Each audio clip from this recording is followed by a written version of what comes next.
जब आप किसी भिखारी को पैसे देते हैं तो आप इनडायरेक्टली क्राइम को बढ़ावा दे रहे हैं, वो क्राइम जो बच्चों को किडनैपिंग के लिए इस्तेमाल किया जाता है। हमारे देश में हर साल 40,000 से भी अधिक बच्चे किडनैप किए जाते हैं। रश्मिका मंदाना साउथ की सुपरस्टार एक्ट्रेस इस वक्त लोगों की नेशनल क्रश बनकर बैठी हुई है। बहुत सारा नाम कमा रही है, बहुत सारे पैसे कमा रही है। अभी अभी पुष्पा फिल्म में श्रीवल्ली का किरदार करके और भी ज्यादा पॉपुलरिटी को हासिल किया है। लेकिन अब एक ऐसी चीज इन्होंने कर दी है जिसके चलते इन्हें ट्रोल किया जा रहा है। दरअसल बात ऐसी है कि रश्मिका मंदाना कहीं से निकल रही थी और निकलकर अपनी कार में बैठने ही जा रही थी। इसी बीच एक छोटी सी बच्ची आती है जो कि बेघर थी। वो उनसे कुछ पैसे मांगती है, जो रश्मिका मंदाना उसे इग्नोर करती है और अपनी गाड़ी में जाकर बैठ जाती है। अब इन्हीं चीजों को लेकर लोग रश्मिका को ट्रोल कर रहे हैं कि इतने पैसे कमाकर क्या फायदा, बॉलीवुड का असर हो गया है, इतने पैसे कमाकर कहां ले जाओगी। तरह तरह की बातों से ट्रोल किया जा रहा है। लेकिन जहां तक मेरी राय है, रश्मिका मंदाना ने बिल्कुल ठीक किया। अगर कोई बॉलीवुड का सेलिब्रिटी भी ये चीज करता तो मैं उसके साथ एग्री होता। क्यों एग्री होता, इस वीडियो को आपको ध्यान से देखने की जरूरत है। पूरा देखिए वीडियो, तभी ये बात आपको समझ में आएगी। देखिए बात ऐसी है कि हर इंसान इस दुनिया में उसके अलग अलग इमोशन है। कोई किसी के प्रति बहुत ज्यादा इमोशनल हो जाता है, कोई गरीबों के प्रति इमोशनल हो जाता है, कोई कुछ गानों को सुनकर, फिल्मों को देखकर इमोशनल हो जाता है। ऐसे ही हर इंसान का अपना अपना अलग अलग इमोशन होता है।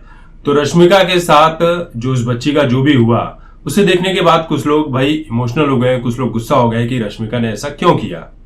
तो देखिए बात ऐसी है कि हमारे देश में दो तरह के गरीब होते हैं। एक वो जो वाकई में गरीब है, जो गरीबी से जूझ रहे हैं, जिन्हें 2 वक्त की रोटी भी नसीब नहीं होती है। और दूसरा गरीब वो है जो वेल ट्रेंड, एक्सपर्ट, भीख मांगने की कला में इतनी महारत हासिल होती है कि वो आपकी जेब से, जब आप नहीं भी चाहते हैं तो आपकी जेब से पैसे निकलवा लेगा, कुछ न कुछ जुगाड़ अपना करवा लेता है। और बहुत सारे ऐसे गरीब हैं जो भीख मांगने की कला में एक्सपर्ट हैं, इनके पास करोड़ों की प्रॉपर्टी है, उनका वही बिजनेस ही है। कुछ गरीब ऐसे हैं जिनके मैंने खुद देखे हुए भाई, मैंने एक ऐसे भिखारी को देखा था जो भाई एक मंदिर के बाहर बैठा रहता था। उसके 2 फ्लैट, एक गाड़ी, उसका बेटा डॉक्टर, और वो अपने बाप को गाड़ी में बैठाकर रोज सुबह वहां पर लेकर आता था, मंदिर के बाहर छोड़ देता था और शाम को लेकर चला जाता था। सोच लीजिए, और दिन भर भीख मांगा करता था मंदिर के बाहर बैठकर, और शाम को उसका जो लोकेशन था, मस्त में एकदम झूला वगैरह लगाया हुआ था और झूले पे बैठकर कॉफी वगैरह पिया करता था। क्योंकि भीख मांगना उसकी मजबूरी नहीं, उसका प्रोफेशन बन चुका था, जिससे वो करोड़ों रुपए छाप रहा है। लेकिन कुछ लोग होते हैं गरीबों को पैसे इसलिए देते हैं क्योंकि उनके भीतर एक इमोशन होता है। वो ये सोचते हैं कि यार इस भिखारी की मदद कर दूंगा, इसे कुछ पैसे दे दूंगा तो भगवान मेरा भला कर देगा। देखिए ये सारी बातें ना ढकोसली है। आप अपने लाइफ में अपने संघर्षों से आगे बढ़ते हैं, अपनी मेहनत से आगे बढ़ते हैं। जैसा काम करेंगे आप वैसे अपनी जिंदगी में आगे बढ़ेंगे। किसी को पैसे दे देने से, किसी को भिखारी को पैसे दे देने से आप जिंदगी में आगे नहीं बढ़ सकते। हमारे देश में हर साल 40,000 से भी अधिक बच्चे किडनैप किए जाते हैं देश के अलग अलग राज्यों से। समझिए महाराष्ट्र से किडनैप किया गया बच्चा, वो आपको आंध्र प्रदेश में मिलेगा, केरल में मिलेगा। केरल से किडनैप किया हुआ बच्चा आपको जम्मू कश्मीर में मिल जाएगा, देश के अलग अलग राज्यों में मिल जाएगा, ताकि उसकी पहचान ना हो सके। और इनमें से जो 10,000 से अधिक बच्चे होते हैं, हर साल का आंकड़ा बता रहा हूं, ऐसे तो गरीबों की लाखों में संख्या है, करोड़ों में है। इनमें से जो 10-20 हजार के करीब बच्चे होते हैं, इनके साथ मारपीट की जाती है, इन्हें ड्रग्स दिया जाता है, इन्हें प्रताड़ित किया जाता है, भूखा रखा जाता है, डराया तक धमकाया तक जाता है, नशा देकर इन्हें इनके होश में रहने नहीं दिया जाता है और इनसे भीख मंगवाया जाता है। बहुत सारे बच्चों को प्रोस्टिट्यूशन के धंधे में भी ढकेला जाता है। इन बच्चों को कुछ नहीं पता होता कि ये कहां से आए हैं, क्यों लाए गए हैं और इनके साथ आगे क्या होगा।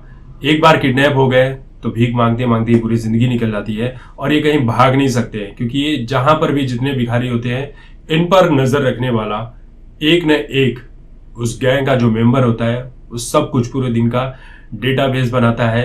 कितनी कमाई किस भिखारी के जरिए, किस प्लेटफॉर्म से सबसे ज्यादा हुई, किस मंदिर के बाहर से सबसे ज्यादा कमाई हुई है, इन सभी चीजों का डेटाबेस रखा जाता है। जब आप किसी भिखारी को पैसे देते हैं तो आप इनडायरेक्टली क्राइम को बढ़ावा दे रहे हैं, वो क्राइम जो बच्चों को किडनैपिंग के लिए इस्तेमाल किया जाता है, गलत कामों के लिए इस्तेमाल किया जाता है।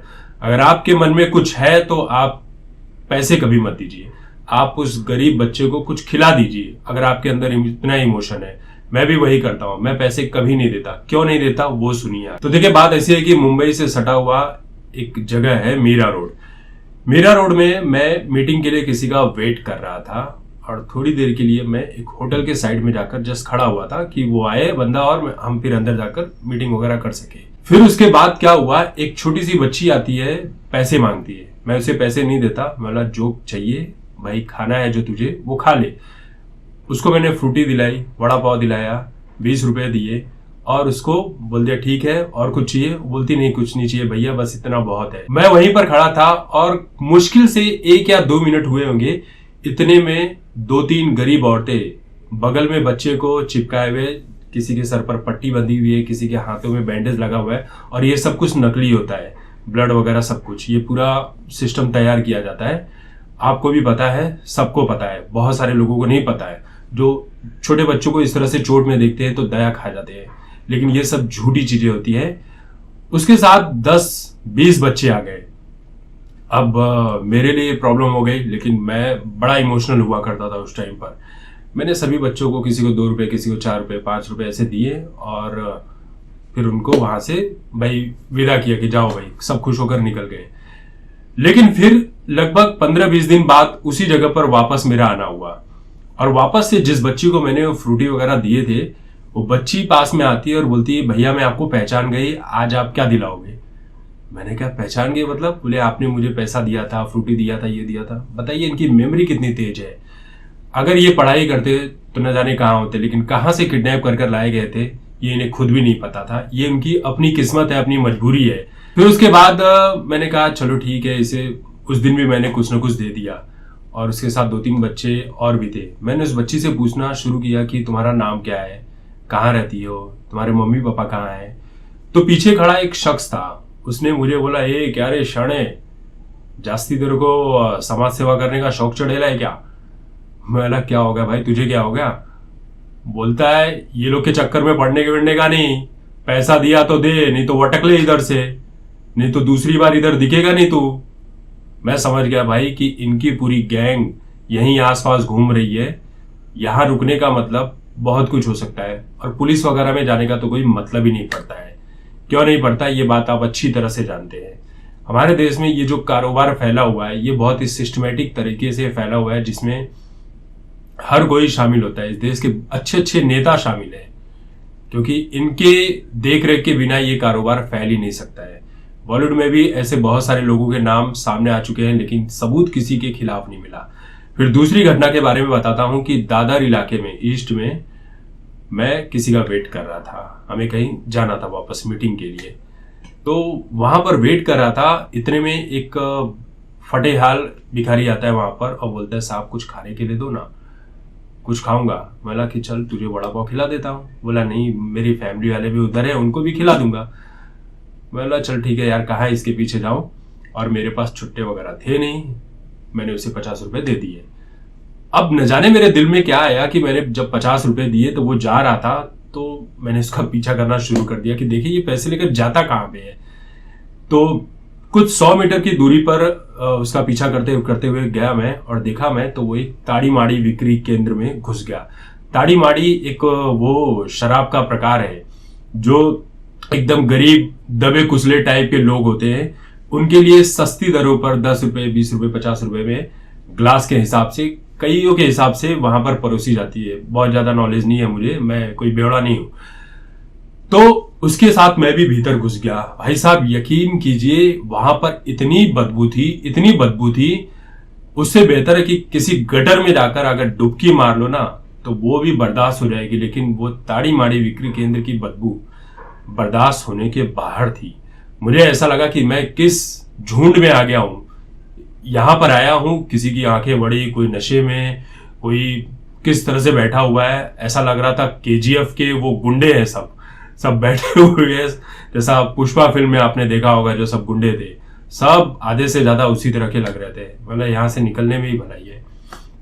मतलब चलो कोई बात नहीं भाई, पी रहा है, उसका शौक है, क्या कर सकते हैं, अगली बार से किसी को पैसे नहीं दूंगा। फिर उसके बाद मैं जहां पर उसको मैंने पैसे दिए थे वहीं पर आकर बैठ गया। मैं वहां पर खड़े हो गया और थोड़ी ही देर बाद, हार्डली 10 मिनट बाद वो वापस वहां आया। उसने फटी हुई लुंगी अपनी बिछाई जमीन पर एक दुकान के बाहर जिसका शटर बंद था, और उसने शराब की छोटी सी बोतल रखी, एक गिलास रखा, चकना निकाला, नींबू निकाला, सब कुछ निकाला और मिक्स कर रहा था। मैंने बोला, अरे तुम्हें तो मैंने पैसे दिए, तो तुम बोले तुम्हें भूख लगी है, तुम बोले होटल में जाकर खाने वाला हूं। तो उसने बोला, ओ साहब जाओ ना, पैसे दिए तो क्या खरीद लिया क्या, ये लो अपने पैसे। यार अजीब है, इतना एटीट्यूड। अभी थोड़ी देर पहले किस एटीट्यूड में बात कर रहा था और अभी किस एटीट्यूड में बात कर रहा है। मैं बोला, हाँ दे पैसे दे मेरे को। बोला अभी दे दिया तो दे दिया, अभी जाओ निकलो यहां से। मैं बोला इसके मुंह लगकर कोई फायदा नहीं है। पता चला यहीं पर कुछ खींच विच के पत्थर वगैरह मार दिया तो मेरा काम तमाम हो जाएगा। मैं निकल गया वहां से। और इसी तरह आपने हाजी अली दरगाह में भी देखा होगा, कुछ 8-9 साल पहले मैं गया था, एक ही बार गया हूं हाजी अली दरगाह। तो वहां पर गया होता तो मेन रोड से हाजी अली दरगाह पहुंचने में बहुत लंबा रास्ता है और उन रास्तों के दोनों तरफ भिखारी बैठे रहते हैं। एक भिखारी बैठ के फोन पे बात कर रहा है, क्या रे तेरे को कब से बोला चाय और मसाला डोसा दे के जा, अभी तक काय को नहीं लाया। और एकदम मुंबई के छपरी लैंग्वेज में बात कर रहा था। तो और बात करते करते मैं उसे देख रहा था, वो बात करते करते फोन पर मुझसे बोल रहा है, ओ साहब दो ना, ओ साहब दो ना। मतलब एक साथ कितना मल्टीपल टैलेंट है, आप ये देखिए। फिर उसके बाद इसी तरह से रास्ते पे सब बैठे हुए थे जिन्हें चाय नाश्ता सब कुछ आता है। किसी के हाथ कटे हैं, किसी के पैर कटे हैं, ये इनकी अपनी किस्मत है, मजबूरी है, कहीं ना कहीं से किडनैप करके लाए हुए थे और इस हाल में इन्हें किया गया। इन्हें ड्रग्स दिया जाता है, मारपीट की जाती है, सब कुछ किया जाता है। आपने ट्रैफिक सिग्नल में भी देखा होगा इस सीन को, बहुत सारी फिल्मों में देखा होगा। कहने का मतलब ये है कि कुछ सेलिब्रिटी से हम नफरत करते हैं, लेकिन इसका मतलब ये नहीं है कि आप गलत चीजों को भी सपोर्ट करते रहो। कभी किसी को भीख मत दो, कोई कितना भी आपको दयनीय स्थिति में दिखे उसे भीख मत दो, क्योंकि आप नहीं जानते कि आपके दिए हुए भीख के पैसे किस गलत काम में इस्तेमाल हो रहे हैं और किन चीजों को बढ़ावा दे रहे हैं। हमारे देश में सरकारें चाहे तो बहुत कुछ कर सकती है, इन सभी गिरोहों को पकड़ सकती है, लेकिन कहीं ना कहीं इन सभी गिरोहों के माध्यम से एक राजनीतिक चंदा भी जाता है और यह हर पार्टी के लिए लागू होता है, किसी एक पर्टिकुलर पार्टी के लिए लागू नहीं होता है। चाहे तो रोक सकते हैं, लेकिन नहीं रोकना चाहते।